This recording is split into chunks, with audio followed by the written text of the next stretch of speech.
Is this the beginning of the Russian winter offensive, or they're just choosing their positions before they storm, or what? Or will there be a huge offensive? Will it continue to be this gradual grinding down the army? How do you read the situation based on your background? Well, if you look at the map and you look at the size of these operations, people call them operational. I suppose you could make that argument, but these are small scale. They're what we call shaping operations, where you are deliberately destroying the various lines of defense. It's generally accepted that the Ukrainians have 3 lines of defense in the Donbass. The first 2 are largely destroyed, and the third is not very strong and has turned out to be relatively weak, which is why I think you're seeing these sudden advances. And of course, they're running out of people. And I'm sure Ukrainian commanders have argued that this is the time to withdraw forces to prevent them from being destroyed, so that we can build up a viable reserve force and we can fall back to defensible terrain. But again, this is the problem. If we fall back, is the argument in Kiev, well, then we're seen as weak, and that people will think we can't win. Well, people have already reached that conclusion at high levels as it is. So no, these are shaping operations. The major offensives, you're looking at over 100,000 combat troops down in the south that will advance north. You can look at where these shaping operations have occurred, and you can make up your mind where you think these advances will come from in the south. You have another 100,000 combat troops over near Beograd that are faced across from Kharkov, and those are poised to attack. And they stretch all the way down to the Oxal River. Then you have another roughly 80 to 100,000 Russian combat troops in Belarus. I'm not as confident of those numbers because it may be more, it may be less. It's hard to see up there right now. Even the people with satellite overhead views are having difficulty with precise numbers, but we've seen an enormous quantity of equipment arrive there, all of it brand new. The same thing in the other areas, but certainly in Belarus. And then people say, well, I hear lots of people say, well, they can execute a 3-pronged, super envelopment from the north out of Belarus, from the east in central Ukraine, and from the south in southern Ukraine. Well, I suppose you could, but I don't see that as the Russian way of war at this stage. I think that you will see something on a larger scale associated with the slow, deliberate meat grinder approach that is being applied with great success in southern Ukraine. Now, if there are large openings and vast open spaces, and if you look at the map, and people really need to study the maps in Ukraine. I remember months ago we had Army retired generals coming on talking about, the Ukrainians are doing such a brilliant job, and just look at these pictures, and all those pictures were nonsense. It was just GameStop crap. If you look at the terrain north of Zaporozhye, it's flat. There is some undulating terrain, but most of it is pretty flat. I don't know what's up there, and I'm getting the impression more and more every day that there isn't really very much there. And if that indeed is the case, you might see something greater than the sort of slow, deliberate grind. You may see a more rapid advance. But the Russians have proven over the last few months to be very deliberate. They understand the impact of linking the overhead intelligence, surveillance, and reconnaissance assets, terrestrial and space-based, to the various strike systems. They've used their Air Force very effectively, as well as part of this larger strike approach. I don't see that changing very much. I don't think they're going to put ground forces at risk of being suddenly attacked by weapons and troops that they have not already identified by moving too quickly. But those slow, deliberate grinds will have an effect. My own thinking is that we're going to see all of this happen in the east first. And when the east is largely devoid of Ukrainian resistance and cleared, that's when you will see crossing of the Dnieper River and the northern offensive begin, because one of the stated goals from the very beginning of this discussion about offensives has been to cut off Ukraine from the Polish border. That has to happen. And something is going to have to be done about the regime in Kiev. But that will be the last thing that I think is on the agenda. Yeah, well, because it definitely seems from looking at the map that the Zaporozhye front has to be something real. Because again, if you move north from Zaporozhye, you can cut off Zaporozhye, Dnipro, all the way up to Kiev. Then everything east of the Dnieper would be cut off. But yeah, I was wondering though, because the Russians may have the men now up to 600,000, but if they would activate all of them at the same time, wouldn't this put a huge strain on the manufacturing logistics of the supply of weapons? Because one of the advantages of Russia now is they can just fire off all the artillery, the rockets they want, but that's because they have the production, in the back. But if all their men would be armed to the teeth with the same kind of firepower, could they sustain this, or does this indicate that they would probably do a slower, grinding mission? My impression is the manufacturing facilities for all these weapon systems are running 24 hours a day, 7 days a week in Russia. As a result, there will be no shortage. That's wishful thinking. That's the least of your concerns, or of their concerns.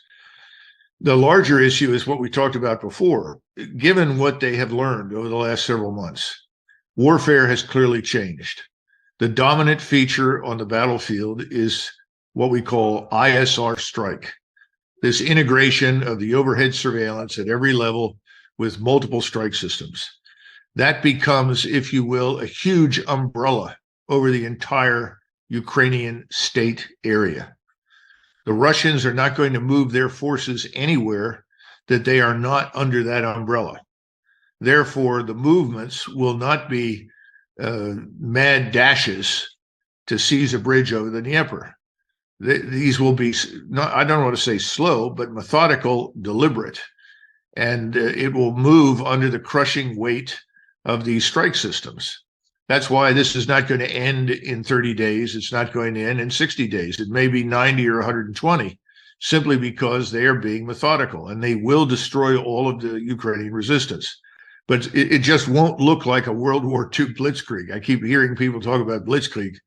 That was a different era, and that kind of capability exists, but it's not something that you do in this era where you have ISR strike arrayed against you. And even though the Ukrainian capabilities are much degraded and denuded of what they had earlier, it's still a danger. And the Russians have made it very clear, the commanding generals have made it clear, they're not interested in sacrificing Russian lives unnecessarily. So they'll be methodical and they'll be deliberate, as opposed to on the fly or battlefield opportunists in the old German sense of the word.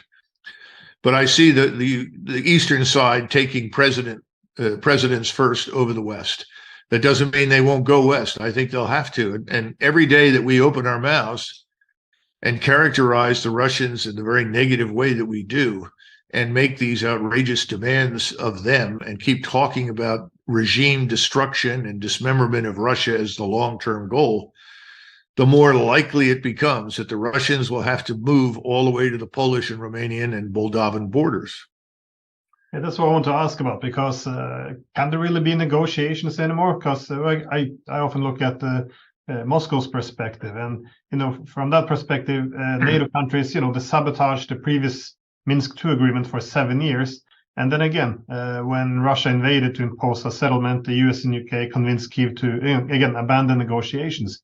So there's quite a little trust in Moscow at the moment, and also the fear obviously would be that if there would be a peace, the West would merely do as it did with the last agreement, simply use it as an opportunity to arm Ukraine to the teeth again, and continue the fight. But again, and this is what we're indicating quite often, speaking a bit too openly, perhaps. But making matters worse, now we also declare this intention that we're gonna, fight Russia in perpetuity, and give even NATO membership to Ukraine after the war. Even Henry Kissinger suggested this in Davos.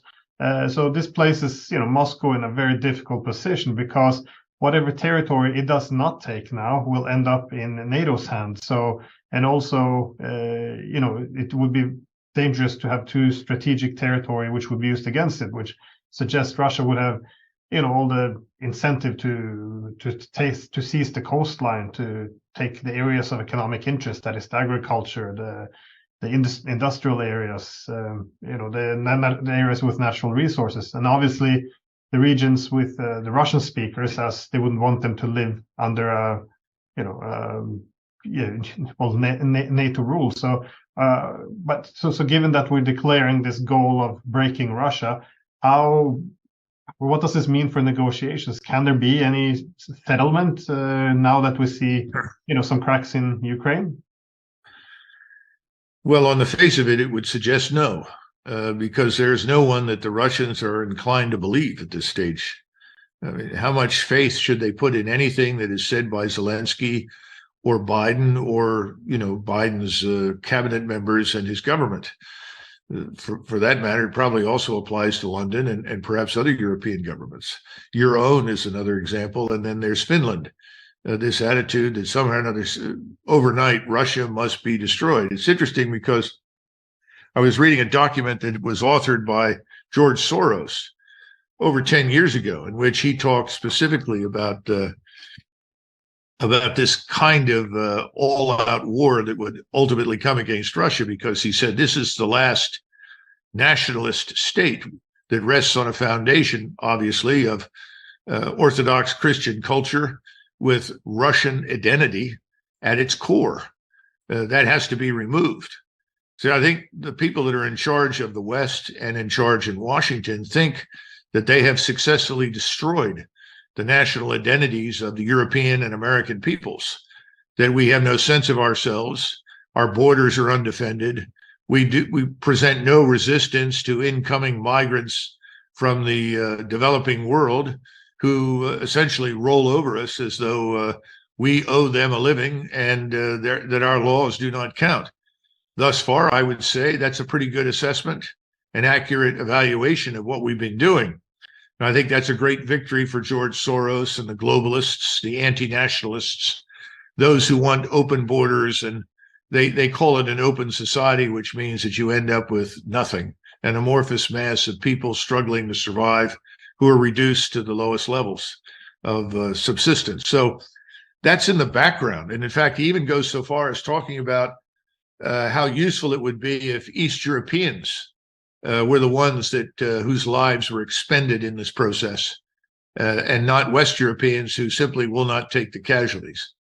This is not a minor matter. This is the sort of thinking that is so destructive and so evil, in my judgment, that's really what we are dealing with in our own countries. And I think Putin recognizes that. So for him, it's existential. And I think the Russian people see it this way. These reports of, the Russians are miserable and want to get rid of Putin. I guess you can find somebody over there. I don't know how many, but certainly in the high 80s, he has approval ratings. And I'd say that if anybody tried to remove the man, he'd probably be killed or cut down long before he got near the Kremlin by Russians who strongly support what's happening. I think they know their survival is at risk. So you're talking about irreconcilable differences, Glenn. And now, could this change? Of course. The United States, I think, in many ways is on course for a financial or economic Pearl Harbor. The $32 trillion sovereign national debt is not inconsequential. The argument that economics have changed and debt doesn't matter, well, I think people are in for a real rude awakening on that one. That could have a big impact here, because if you look at spending, it is more out of control and outrageous here in this country than at any point in our history. And there are millions of Americans watching the money disappear into the black hole called Ukraine and don't understand why our borders are open, why our police forces are not allowed to enforce the law, why the Biden government won't enforce the law. I think there are Europeans that are worried about some of these things, perhaps not exactly the same way, but in France and Germany, we have evidence from millions of people demonstrating in streets in Prague and elsewhere in the Western world. Those things could change governments. There's no question about it. And we should not underestimate the economic, financial impact of future crises. If you had a fundamental change in governments that more accurately reflected the attitudes and opinions of most people in Europe, and I would argue here, which in that public opinion, I think, is we'd like to see a negotiated settlement and we don't want to go to war with Russia. You could see those governments come to power and that would change things. But, I don't know when that would happen, under what circumstances precisely, but I think it's the potential for that grows with each passing day. And that's the only way out, frankly, because the Russians have no one to negotiate with at this point, as you rightly point out.